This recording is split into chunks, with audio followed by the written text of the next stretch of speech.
நான் பரோட்டோ, ருசி நான் தான். மைதாக்கு எண்ணெய் கூட்டண்டா, அதிகமா சாப்பிட்டா சர்க்கரை வரும்.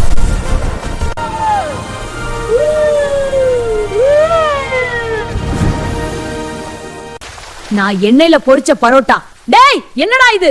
இன்னும் என்ன எண்ணெயில மூழ்க வைக்கிறியா? நான் உடம்புக்கு நல்லது இல்லன்னு தெரிஞ்சு இன்னும் மேல எண்ணெய் சேர்க்கறேன். ருசி மட்டும் போதுமாடா?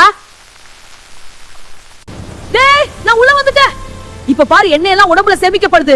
அதிகமா சாப்பிட்டா கொழுப்பு தான் அதிகமாகும். ஹாய், நான் தான் நூடுல்ஸ்.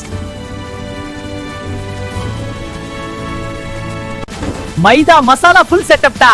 ருசி இருக்கும், ஆனா தினமும் வேண்டாம். ஏய், என்ன பார்க்க கண்ணாடி மாதிரி பளபளன்னு இருக்கேன்னு நினைச்சு ரசிக்காத. என்ன முழுக்க முழுக்க எண்ணெயில மிதக்க வச்சிருக்காங்க. இப்படி தினமும் என்ன ஃபுல் ஆயில்ல சாப்பிட்டா உங்க உடம்புல கொழுப்பு அதிகமா சேமிக்கப்படும். பட்டர் மைதா ஃபுல் செட்டப்டா. ருசி இருக்கும், ஆனா தினமும் வேண்டாம். உடம்பு ஸ்ட்ரெஸ்.